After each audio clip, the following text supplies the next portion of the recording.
Welcome to a special offering by Conversations with a Wounded Healer, the Burnt Out Practice Owner. This series will discuss the current state of group practice ownership, the good, the bad, and the ugly. We'll hear current and former practice owners' tales of glory and woe as we attempt to answer the ultimate question, why do we do this to ourselves? And we want to hear from you too. What have been your biggest moments of struggle or triumph? What are questions you want us to explore? I'm your host, Sarah Bueno. I owned and operated my practice, Head Heart Therapy, for 10 years before selling in 2023. Ownership was an equally grueling and rewarding experience for me, and I now spend my time helping current practice owners find balance for themselves. Join us between releases of Conversations with a Wounded Healer for this special series.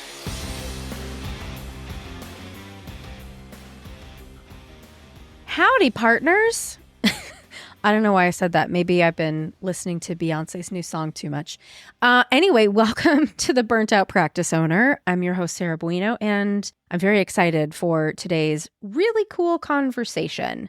I started this podcast totally on a whim and a feeling like there needed to be some sort of conversation out there about what's happening right now in group practices and what's going on. And I thought initially this will help practice owners. And then as I've been starting to have conversations, I've been like, you know what? You know whose voice is missing here is voices of the employees, because practice owners can talk all we want, but unless we're going to be doing some engaging in working with employees and learning about what's not working or, hearing what they do like and all of this sort of stuff. So I thought today's conversation is really, really important. And I put out a call on our Chicago Facebook group. And I said, hey, this is what I'm doing. I'd really like, these different iterations of people to come talk to me. And for today, I really, really wanted an owner-employee pair to have a conversation. And I was so delighted that Andy Baumgartner from Rowan Tree Counseling reached out and was like, hey, I think my employee Nadia is going to be a good fit for this. We can do it together. It's going to be great. And y'all, I have a feeling that this particular episode is going to be really important for both employees and owners. We got really real, and I've wanted these episodes to be around 30 minutes, but we couldn't possibly leave this one at 30 minutes because all of the stuff that we shared in this episode, I think, is just so important. So I'm not going to do much more of an intro than that because I just want you to listen to the whole thing and want to know what you think. So give me some feedback, right? That's the invitation for this podcast, is for you to tell me what you want to hear. So email me at sarah@headheartbiztherapy.com. Find me on Instagram, headheartbiztherapy, DM me there. And of course, share this podcast with people too. That's really helpful. So let me introduce you to today's guests. So today's guests come from Rowan Tree Counseling, which is a group therapy practice in Chicago rooted in autonomy, personal agency, and anti-oppression. They're passionate about helping individuals explore their values with curiosity and utilize their personal strengths to live their most meaningful lives. And we have Andy Baumgartner, who is the practice owner. Andy is a mental health clinician, advocate, and entrepreneur dedicated to creating healing spaces for humans across the gender, sexuality, and relationship diversity spectrum. She specializes in helping folks explore the possibilities of a life outside of the expected. She loves getting tattoos, lifting weights, and meeting new dogs, also coloring her hair, so we have that in common. Nadia Parfanova is an eclectic LCPC who has been passionate about being a therapist and serving her community since graduating in 2019. She's worked in residential, PHP, IOP, and group practice settings and supports clients who struggle with anxiety, depression, OCD, trauma, and the general day-to-day. So please enjoy this really riveting, very informative conversation with Andy and Nadia.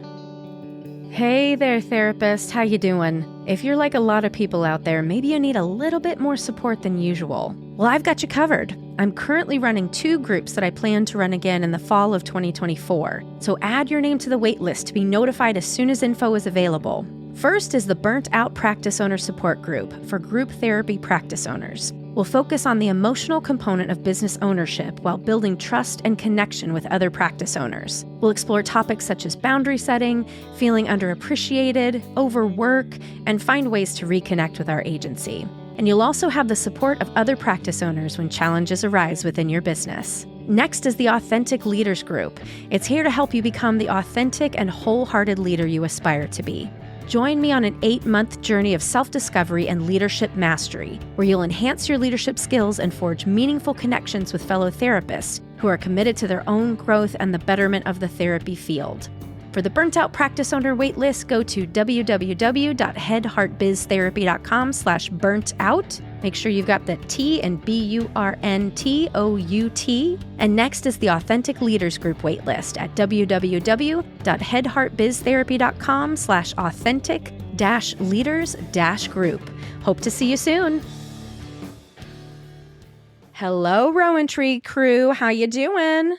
Hi. Happy to be here. Hi. Good to see you. We were just so raucous a second ago, and then you both were like very demure. Hello, this is my NPR voice. It won't last. Please don't worry. I was going to say, you can still be your raucous selves. That's what I'm here for. But welcome to the Burnt Out Practice Owner. Thank you so much for having us. Yeah. Thanks, Sarah. We're excited. Yeah. So for listeners, I've reached out to our Chicago Facebook group, sort of asking for different constellations of people to have on this podcast, because while I want this to be helpful for practice owners, I also I really want to help try to bridge the divide that is so chasmically large between practice owners and employees right now. So you two are a very special pairing that hopefully we can sort of get into some of this like employee-employer dynamics here. So why don't we start, you know what? I'm going to go backwards. Instead of starting with Andy, I'm going to start with the person in the down power position. Awesome. Nadia, tell us a little bit about you and how you ended up at Rowan Tree. For sure. Thank you. So my name is Nadia. I'm an LCPC licensed in Illinois, pretty newly licensed. I got my full license, I believe now last year, 2023. So I graduated in 2019 with my master's, and I originally started working in like a PHP IOP setting. Actually really loved it. Perfect. Yeah. At first, I was really passionate about the work. Yeah, really loved, the clientele. I was working primarily with kids and families, which was my passion for a really long time.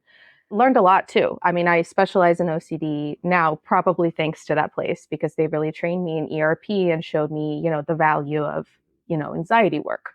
So honestly, not too many bad things to say, but it does come with its own level of burnout. Absolutely. And that's something I think I learned a lot more about after I left that kind of environment and that kind of industry, because when you're in it, and you're kind of just do, what you're supposed to do, not really questioning much, just kind of knowing that there's a lot of burnout happening around you. So it was definitely kind of a tricky situation. So around like 2021, I think February.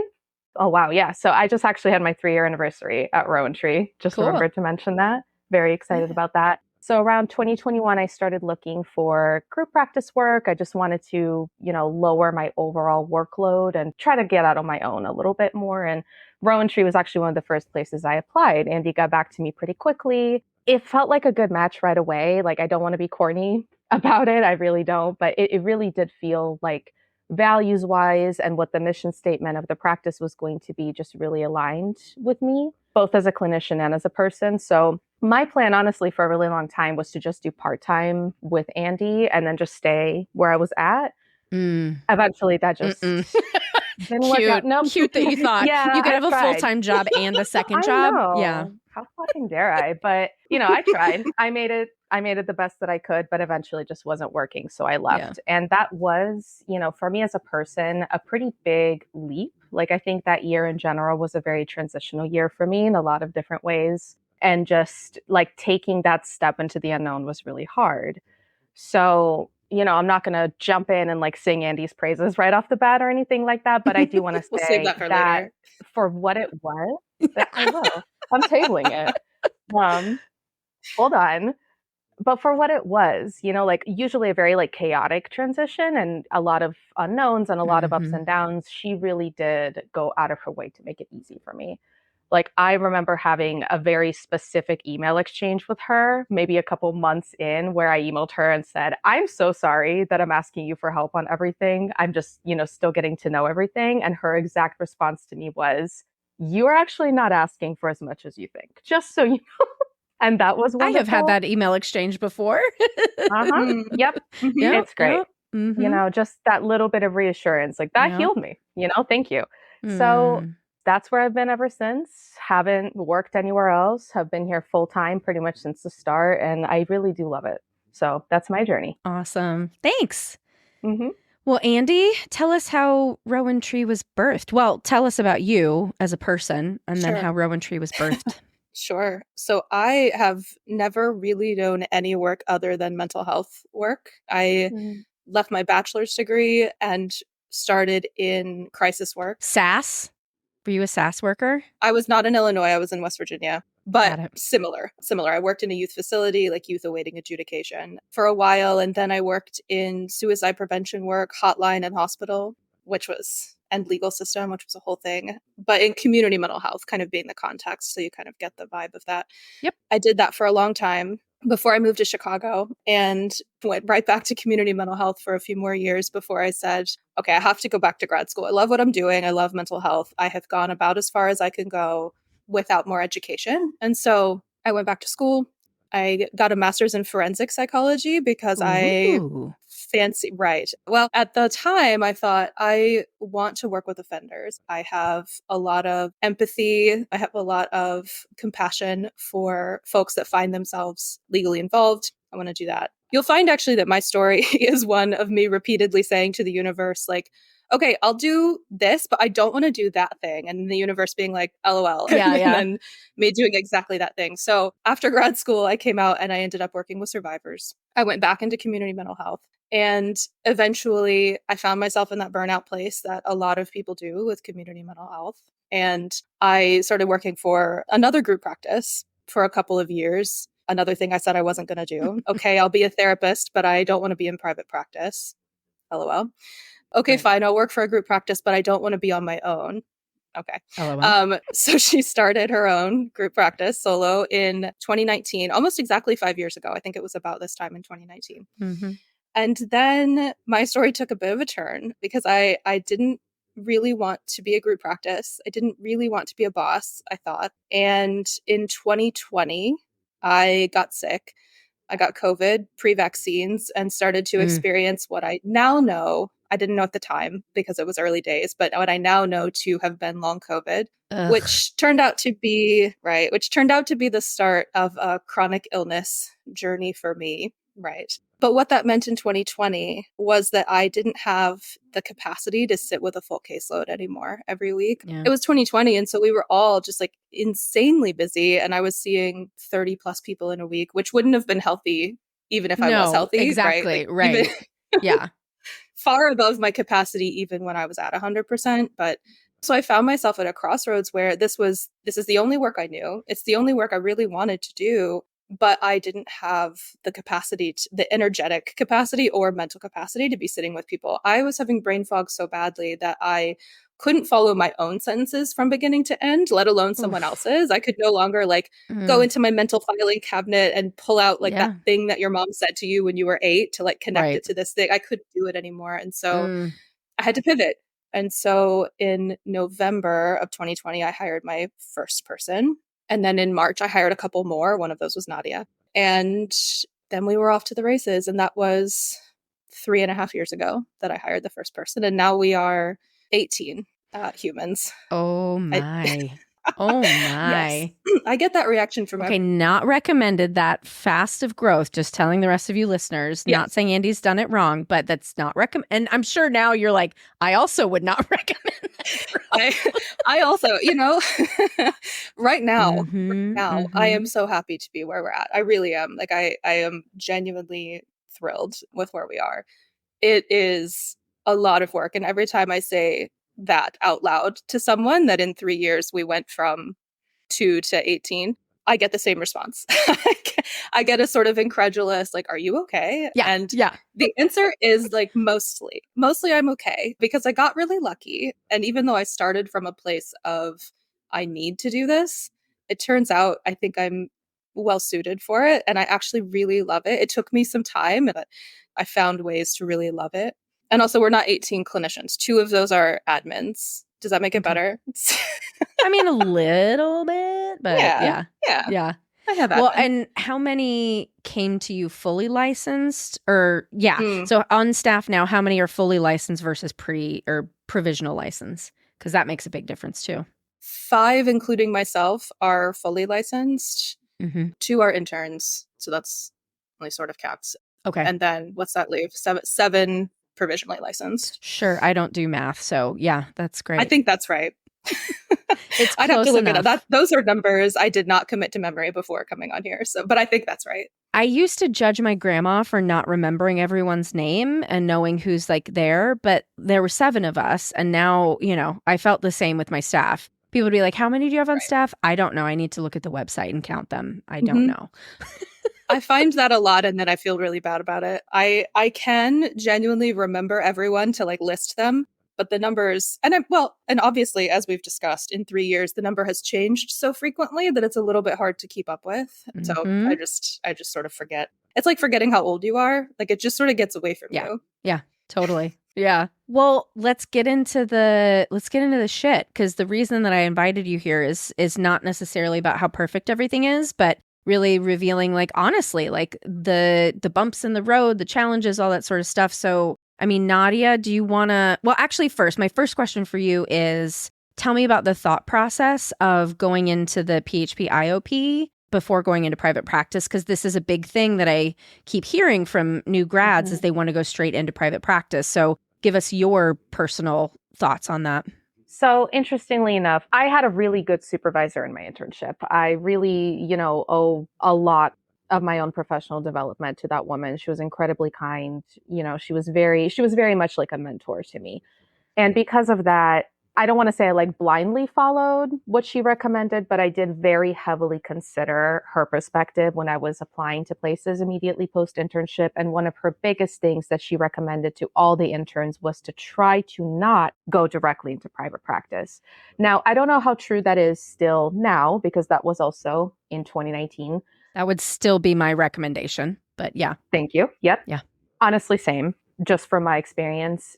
And my biggest justification as a clinician in Illinois, like looking to do this private practice thing at some point down the line, was full licensure. And in order for me to get there, and in order for me to get there at my pace, which is usually as fast as possible, I figured the more hours, the better, right? Yep. So I was really looking for hours. And frankly, applying immediately post-grad, a lot of people, I feel like, don't talk about this enough. And again, maybe things are different now, but that was hard as shit. There was not a lot of work available, or it seemed like there was a lot of work available. I just wasn't getting a lot of luck getting hired, even though my resume was pretty good. So I don't want to say I wound up where I wound up, right? But I kind of did. It did land in my lap.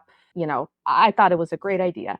And again, at the time, I stand by that. I think that it was. I got a lot of supervision. I got to learn a lot of different perspectives from a lot of different people. And a big part of doing PHP first is you really get to work on that interdisciplinary team, multidisciplinary team. Yeah. So I learned a lot. I worked with psychiatrists. I worked with nurse practitioners, with dietitians, with nurses, with clinical supervisors. Like there was just such a good support network when it was supportive. So I would say my biggest thought process was hours, getting to where I needed to be and just kind of like getting my hands dirty and like starting to do the work pretty quickly. I think after that, like the reason that I had considered, directly going to group practice instead of maybe trying out for like a different PHP or like a residential or anything else like that, as I mentioned earlier, was one, burnout. Yeah. That was huge. I did a lot of really thorough research, and I talked to a lot of people who had previously left my job to start their own practices or like go to a different group practice about what their experience has been. And I just got such a resounding amount of support to leave that environment and to step out and to just try something completely different. And as a person, like I've struggled with anxiety my whole life myself. That's something that I've been in therapy for, right? Who hasn't? Something I've been in therapy for. And one of the biggest ways that that's manifested for me is just a lack of trust that I can do things completely on my own. And this felt like I was going to do that. I knew that I was going to have a practice owner. Obviously, I was going to have a supervisor, but it really felt like I was letting go of so many different support systems, even if they were no longer working for me. Yeah. So there was a lot of anxiety, but I think my thought process was kind of almost stepping down hierarchically. Yeah. And Andy, this, we've talked about this. This is not a surprise, but somewhere down the line, I do imagine myself kind of going off completely on my own and opening my own practice. And I knew that I was in no way, shape, or form ready to do that yet. So this really felt like a natural step. And one thing that really drew me also to Andy's practice in particular was actually because it was so small.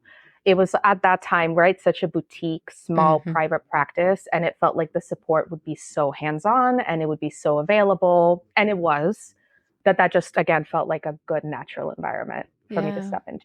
Yeah. Well, I mean, how has it impacted you, the growth then? If you started when it was a handful of people and now I'm guessing it does feel a little bit different. And now there's like partially in the office, partially remote. So we don't have the same sort of water cooler feel things had before. What's that impact like? It's been overall, I would say, a positive trajectory. I do feel like I'm in a slightly maybe biased situation just because I am one of the first few folks who were hired. And like I said, I've been full-time pretty much the entire time. I don't think I've ever had a big issue filling my caseload. Maybe there's been like once or twice throughout the past 3 years where I've gone a little drier, but it's never, I would say, like impacted my income or my quality of life or anything like that. But even coming from that position, I do think that every time you kind of see that email that like, hey, we're bringing on someone new, right? Or listen, this is going to be something that I'm in the process of doing.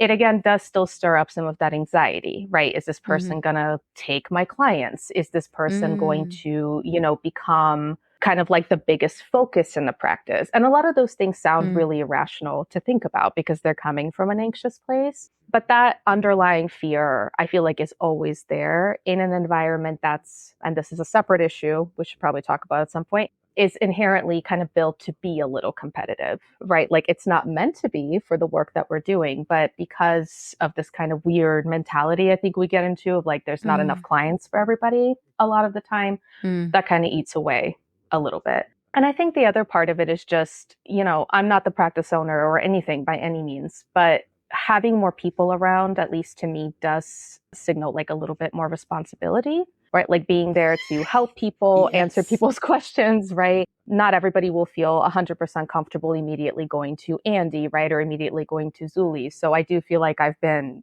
kind of on the receiving end of giving some advice or providing people support when they feel anxious. And I don't mind that at all, but that definitely came as part of the growth. That's not something that I was really kind of having to worry about or think about before. So I do think I'm caring a lot more now, just knowing that there's a lot of people around. I'd love to hear and then have Andy respond to this because this is a thing that comes up for practice owners all the time is that like, I've met Andy for 20 minutes and I can tell Andy is a tough bitch. Like she's cool, she's chill. You can say anything to her and she's going to be fine.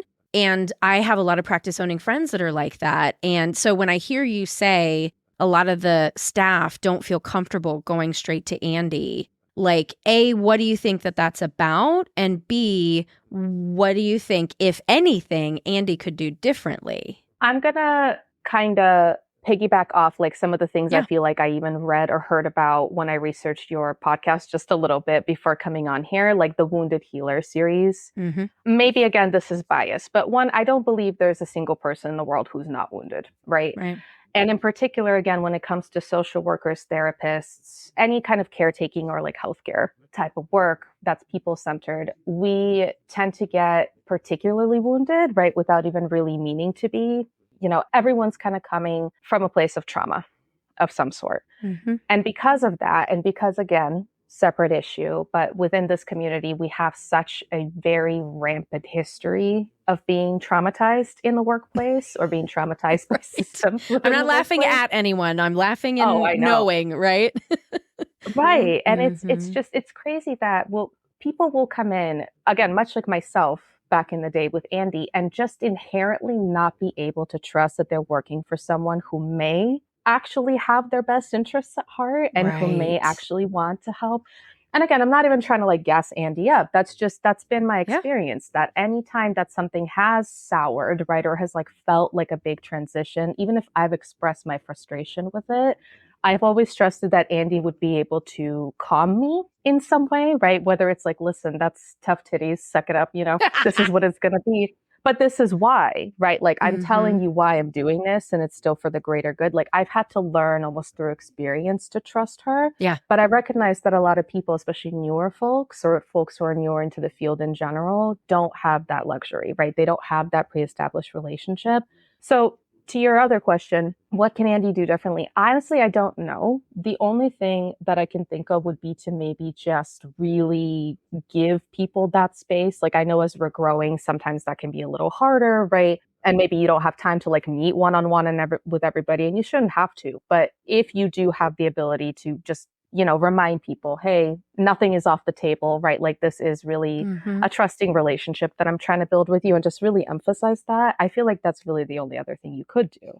Other than that, like I know you have an open door policy. Everybody knows you have an open door policy. So besides holding space, what else can you do? Yeah. Yeah. What do you want to say to that, Andy? I think none of that's a surprise to me, right? It has become sort of my mission within a mission, I think, to take in folks who have been particularly traumatized by this work and by systems within this work. And we have a team member who sometimes calls our team the island of misfit toys. And I always tell them, like, you're not misfit, you're not broken. The system has not worked for you. And that's not you, that's the system. The system, well, it's not broken, it's working exactly the way it's supposed to, but the system isn't built for you. And so we have to figure out a way to heal that and to do this work in a way that's healthy, right? So because of that, or maybe, I don't know which is the cause and which is the effect, but we do have a lot of folks who have that experience of being in less than ideal work circumstances. And so they do come in with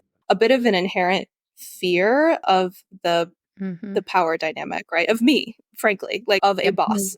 And I am aware of that, and I do get it. And I hear what Nadia's saying. I can imagine some ways where I could maybe do a little better on that, especially when people come in initially, and try to make myself a little more available.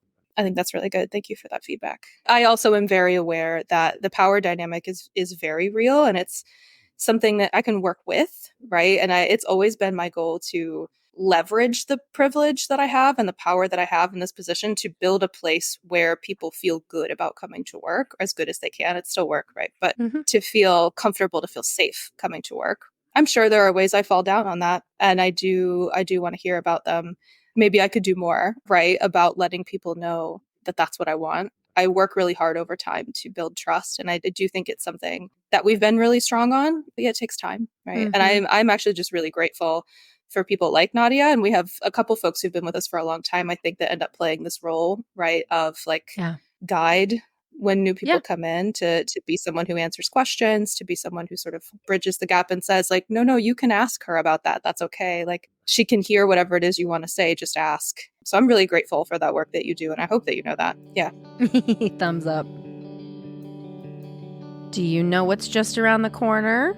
It's Anne's anniversary, being part of Conversations with a Wounded Healer. And we are celebrating the anniversary with a giveaway for anybody who wants to write an Apple Podcast review between March 6th and April 24th of 2024. So go to Apple Podcast, whether it's on your phone or your laptop, search for Conversations with the Wounded Healer, click on the show and scroll down until you see ratings and reviews. Tap write a review and tell us what you think about the show. Then you'll screenshot your review and email it to me at sarah@headheartbiztherapy.com. Now, I know you're thinking, what are the giveaways already? Well, very exciting. You will be entered into a drawing to win 1-hour sessions with both Anne and me. Anne will give you a choice between a private yoga class or a travel consultation session. And with me, you can choose between a 1-hour business coaching session or a Reiki session.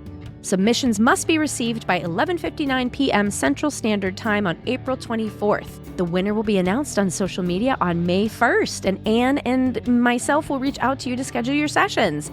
So please enjoy our anniversary giveaway and celebrate our little Anne Remy. I think we should maybe ride this fear train for a little bit, because I think, Nadia, you really hit the nail on the head, just how much fear people have coming in, not just necessarily because of old trauma experiences, but therapists tend to be a fearful people. I do not know why we are, and it's funny, like I'm an Enneagram 3, you're an 8, so we're kind of fearless, or at least like we can jump over our fear, but like a lot of therapists are not able to do that. And one thing that came up with, I was doing a consultation with a practice owner yesterday, and there was a conversation about transparency. And there's this desire for employees to have complete transparency. And what I was talking to the practice owner and a leader in the practice, and the leader was like, more transparency, more transparency. And the practice owner and I were like, I don't know if they can handle full transparency. And so, Nadia, I'd love your thoughts on, where do you see that line? Do you see a line, or do you wish there were more full I mean, I'm guessing already that Andy is pretty transparent, but I'm asking a big nothing question. So hopefully you understand where I'm going. Take it wherever you want. Sure. I think so. It's interesting because, yes, first of all, Andy is inherently, I think, a transparent person, not just a transparent boss, but like, again, like I've known her for a while. We've obviously hung out outside of work. I consider Andy to be a trustworthy and transparent person. Mm-hmm. And I do think that this kind of leads into a bigger conversation of, in general, balancing relationships. If you want to be like friendly, or if you want to be friends with your, employees, your coworkers, like, where do you draw the line, right? What are the boundaries around that? Yep. And I do think, and I've heard, some horror stories from, again, coworkers or peers in the field about what I think you're referring to, which is like that excessive transparency where there is almost like a symbiosis, almost like a codependency. And we lose a little bit of sight of, yes, this is like a very intentional therapeutic space. Right. And it's also a job, and it's also a professional environment. And people are coming here to make rent, right? And people are coming here to take care of themselves and take care of their family. So not everything has to be aired out all the time. With my experience, like in Rowan Tree in particular, I think that Andy overall has done a really good job with balancing sharing X amount of information about like any decisions that she's making with us. Again, I've never felt like I was going to be ambushed by something, or something was just going to kind of come out of the blue and change right out from under me. Mm-hmm. If I had to give any type of feedback, the only thing, and honestly, Andy, we may have even talked about this before, I don't remember, but maybe just communicating more strategically. I honestly don't even really know what specifically I'm asking for, but maybe just like more step by step, like, hey, here's where we are in the process. Because the only biggest qualm I would say that I had with any type of transparency within the practice is feeling very much like I know what's going on and I don't need to worry about it. But then the decision gets made, and then it feels like, oh shit, like how did we get from point A to point C? You always figure it out. That is 100% true. And I think that that's where personally, I feel like that transparency gets a little gray, right? Like we want to still hear what you're thinking and what you're feeling and what you're kind of hoping the practice will look like. And do we need to know all of the tiny details? Absolutely not. Does that answer it, Sarah? That's helpful. Well, and that, Andy, I'm really curious your thoughts on this, because what I found in my experience was whenever I was dreaming or visioning and sharing that with the employees, that would scare the shit out of them because they didn't know what the next step was going to be and how to get there. And so I realized that I should only share information when I have answers to questions. Yeah. And so I started holding more things back just because I didn't know what the answer was going to be. And this is part of the really big challenge of small business. And part of why I think some new therapists should not go into private practice until they have more risk tolerance, because the practice could shut down at any time, even if Andy does everything right. And that's what I really want people to understand, is that Andy can't protect you from the unknown, right? Yep. Like when COVID started, we didn't know if we were going to get reimbursed for telehealth, right?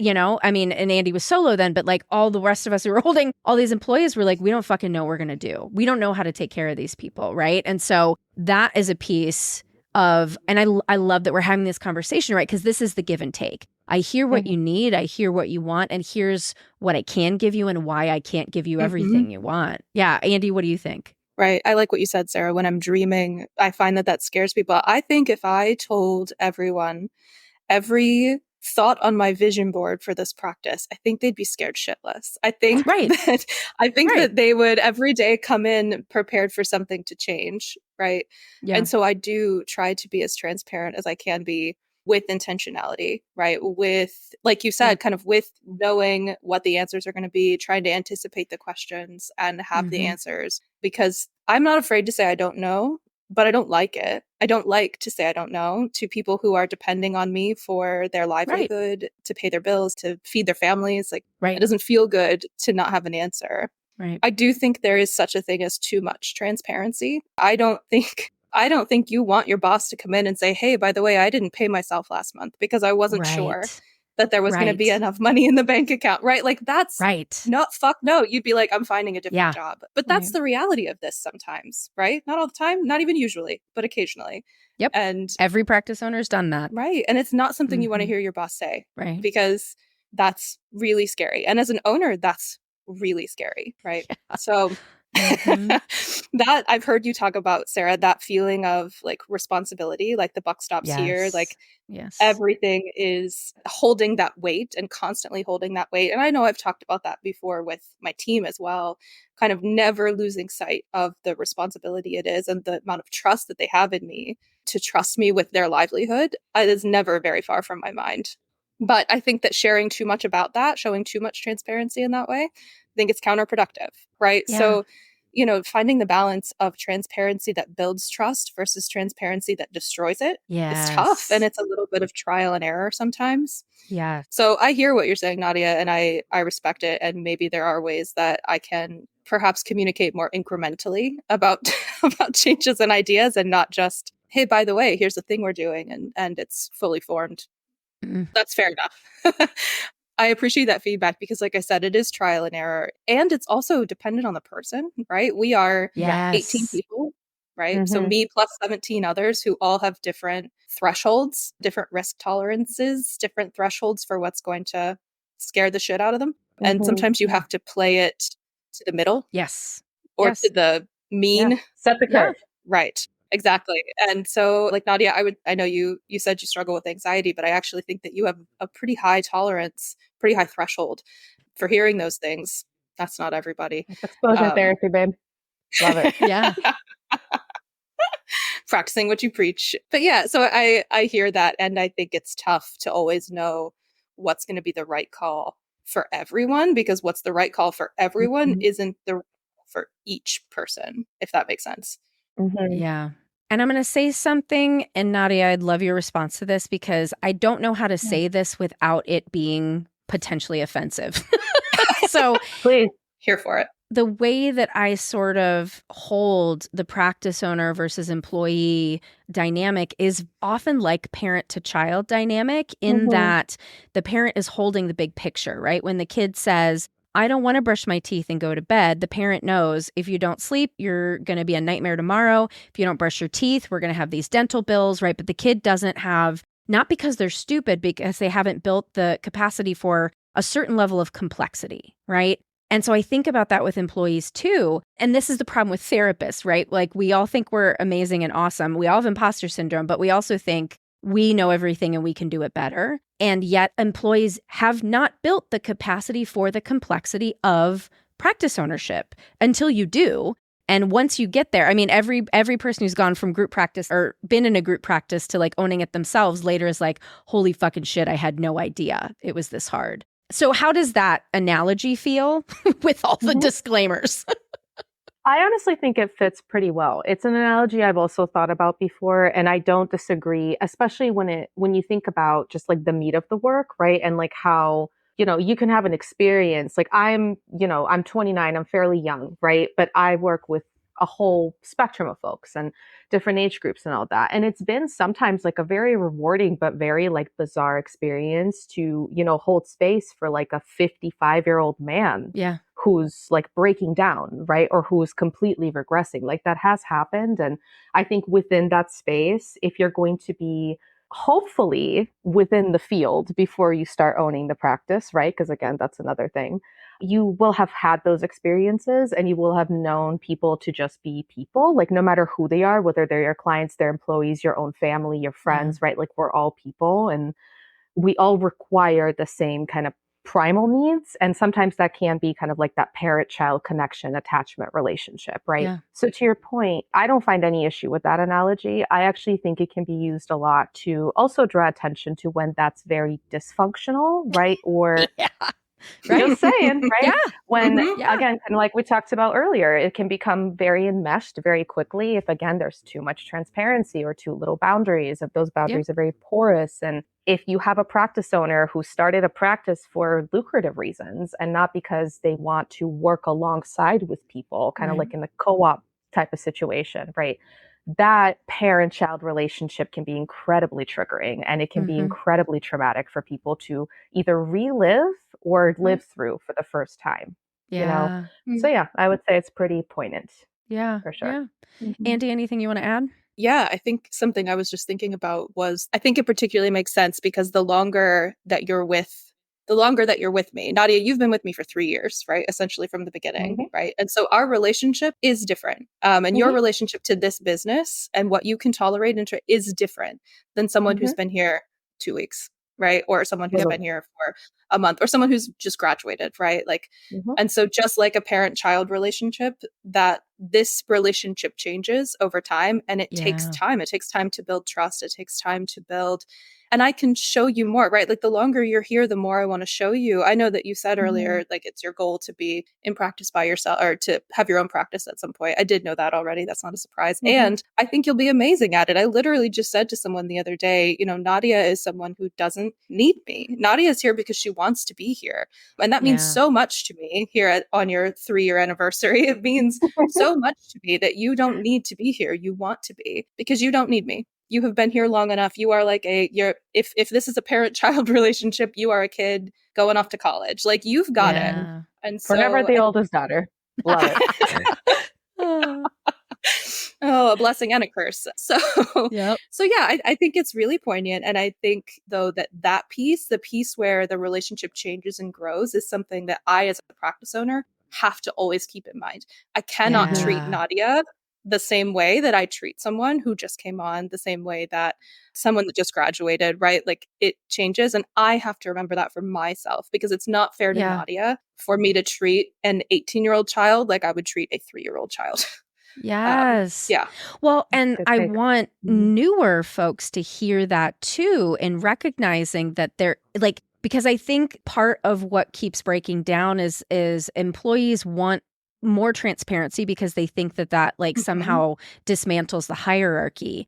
But hierarchy is not bad, right? Hierarchy is natural. It's only bad if people are using their power inappropriately, right? And that's from any angle. So I love this analogy of like, as the child grows, right? Like as the relationship grows between practice owner and employee, that there is potential for more transparency, right? I'm guessing that people who've been with you longer are the ones who step into leadership roles first, right? And then they can hold more of what's happening. And so, employees who are coming in expecting all of this transparency to, have the exact same relationship of somebody who's been there for a while, I don't know that's a fair ask. Yeah. And I hope they can sort of look within themselves and be able to like hold that discomfort of, no, you don't get it all right away. And I think that's part of sort of what's happening, that people are wanting to skip the steps and just like arrive. Okay, I've got a full practice and I'm very successful and, I can hold all this stuff. But developmentally, humans just don't do that ever. Yeah. Yeah. That's real. I agree. It's sort of skipping over. It wants to skip over the sort of relationship building, trust building, knowledge building. Like, I don't want to hand you all of the knowledge at once. That's going to be overwhelming, right? Like that is too much. So I want to teach you how to do this. If you want to have your own practice, I want to teach you how to do it, because I don't want you to leave here ill-prepared. Right. I don't want you to leave here and then hate what you're doing. I want you to be successful, but I'm not going to do that on day one, because I don't want to overwhelm you and burn you out. Right. Like what I want is to help insulate you from burnout. I've been burnt out before. Right. It's awful. I don't want that for you. Yeah. And I think just one more thing to say about that, from like the, again, kind of employee experience, is that one, first of all, second all of that, if anybody's listening who's considering it fresh out of grad school, I promise you don't want it. Like there's a lot that you can learn. And like we keep coming back to this concept of risk tolerance. Right? And I think that even if you're a person who has tolerated a lot of risk and who is very business savvy, right? Maybe you're even in a privileged position of having like funds or resources or support, right? To kind of like get yourself up and running right off the bat.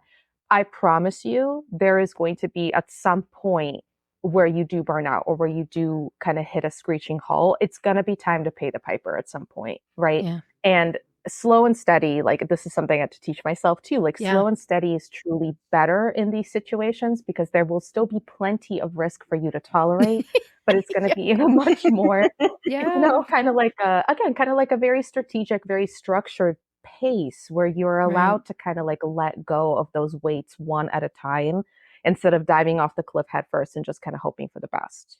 It's just not worth it. Yeah. And I'm curious, since you are in conversation with the newer folks that are coming in, like, what is your sense about why the urgency for like, I would just say, like, I want to arrive, right, at the place that I imagine myself to be. Like, what do you think the urgency is about that? I feel like if I had to put my finger on it, it's the bigger kind of sense of, again, kind of like civil and social unrest in general right now. And I think, kind of like the crux of this podcast and in general, the conversations around this of feeling like practice owners are so out of touch and like everything that we've talked about in this episode too, that employees, often feel like, this is a huge power struggle all the time, right? Or just because there is a hierarchy or some kind of power dynamic, it's automatically their responsibility as just like a socially just person to dismantle it, right? And I think because of that push of almost like, it's not that I want to arrive somewhere specific and be successful in that. It's that I want to arrive there and be successful in that and be able to say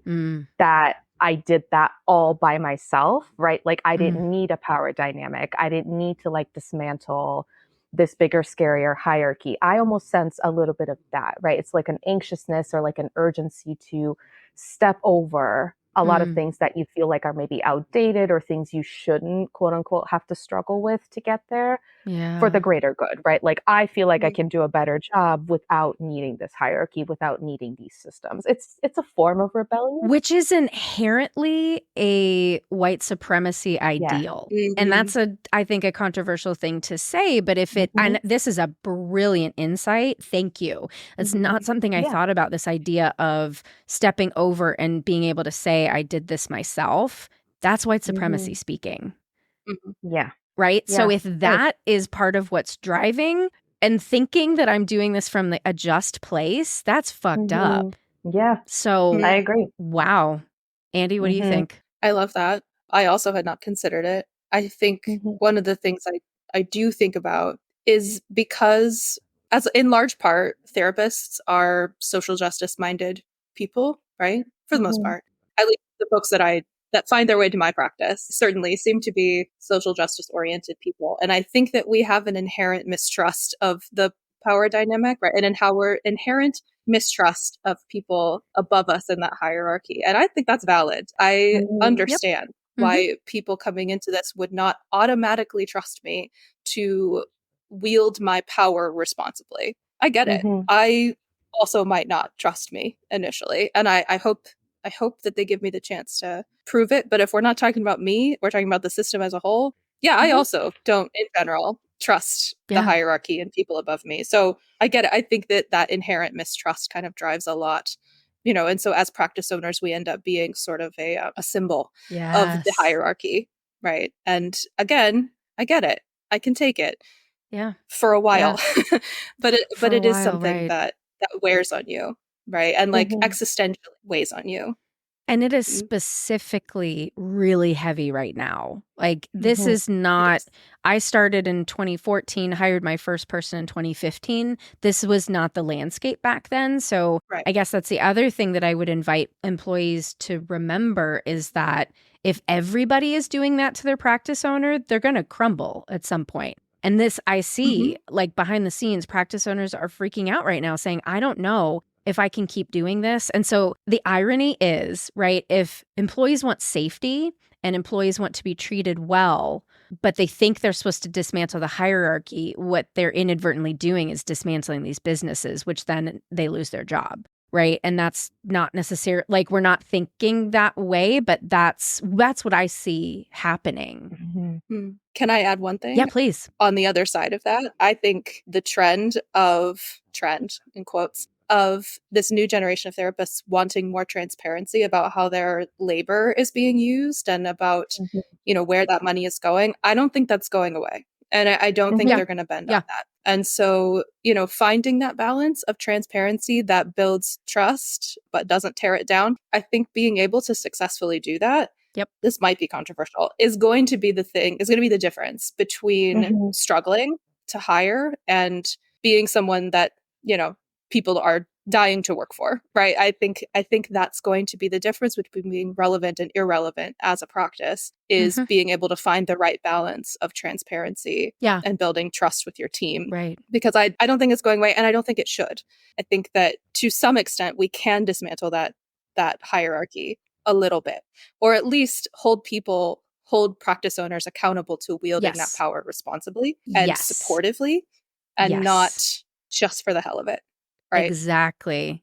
I'm not holding on to my power and like white knuckling it just cause. Right. Like if I am holding something back, if there is some piece of transparency I'm not giving, I need to understand why I'm not giving it. There needs to be a reason, and it cannot just be, well, because if I do, then what'll happen? That's bullshit. That is just holding on to power for the sake of it. And I'm not into it. And I don't think that's going to help you run a business in the current landscape. Yeah. She said, only having been a practice owner for 3 years. And I recognize. I do recognize that. But I truly think that's where we're going. I don't think this landscape is going back to where it was. No, I agree with you. And what I hope for, because right now the balance is so mistrustful of practice owners, and I might be wrong, but I haven't seen a ton of abusive practice owners. I've seen a ton of abusive like PHP systems, community mental health, that sort of stuff. Maybe I'm naive in thinking that,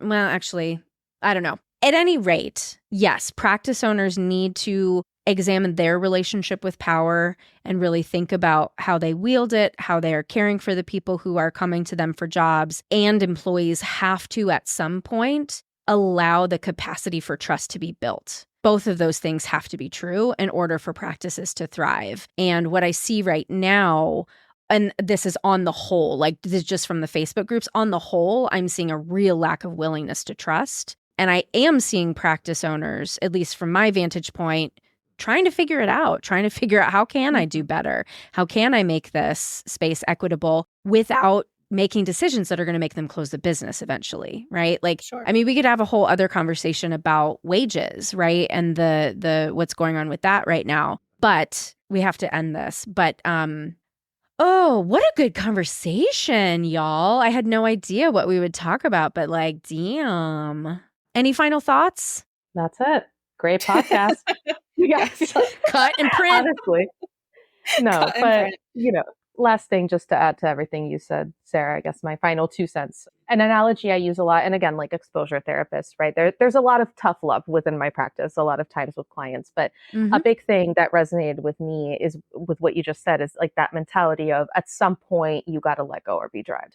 Like at some point, whether you're the practice owner or the employee, if something is not working, you can't keep stepping in that same hole, right? Like you can't keep banging your head against the same wall. At some point, you have to trust that you've done everything that's in your control to try to make this work. And if it doesn't work, it doesn't work. We're going to pivot, but continuously kind of digging your heels in and demanding or worrying or being anxious is not going to help anybody. Yeah. I think along the same lines, I would love to see everyone just offering a little bit of like assuming best intent. Right? Your practice owner is probably not intending to abuse you. They probably are doing their best. Even if their best is failing you right now, or it feels like it's failing you, they might still be doing their best, and they might be fully aware that their best isn't good enough and they're trying. Right. I'm sure this doesn't apply universally, but I think largely it probably does. Yeah. We are aware in large part when our best is not the best and is not doing well, but we need to hear what that is. And we need to hear it with just like a little bit of grace and a little bit of compassion. We're still human beings. Recognizing the humanity. Exactly. Yeah, exactly. We are people. We're not just symbols of power. And hopefully we do understand the power that we're wielding, but we're just one part of a system. We're also subject to power above us. And we are, hopefully, all of us, I'll speak for myself at least, doing our best We want to hear how we can do better, but just recognize the humanity and, allow us to build trust with you. I think that really resonated with me, Sarah. Like, you've got to allow for trust to be built on both sides. Yeah. Yeah. Well, y'all are amazing. This has surpassed, I didn't have really expectations, but it's surpassed my non-expectations. So no, it's really, really great. This was really fun. Yeah. This was great, Sarah. I had a lot of fun. Yeah. So where can people find you? Give us the Rowan Tree info. Andy? Sure. The website is rowantreechicago.com or on Instagram at Rowan Tree Counseling. Those are our 2 big places. Yeah. Come find us. Amazing. Yeah. Oh, and I'll say, in addition to therapy, we also have a lot of fun community support groups, events, workshops, things like that. So even if you're not in the market for a therapist, we probably have something else that might be fun for you. Amazing. Well, thank you. Yeah. You rock. Thank you. Thank you. So fun. You rock. Yeah. Thanks for listening to the special Burnt Out Practice Owner series. If you want more information about today's guest, go to our website at www.headheartbiztherapy.com/podcast. Thanks to the Creative Imposter Studios for editing, and I'm your host, Sarah Bueno. Until next time, bye-bye.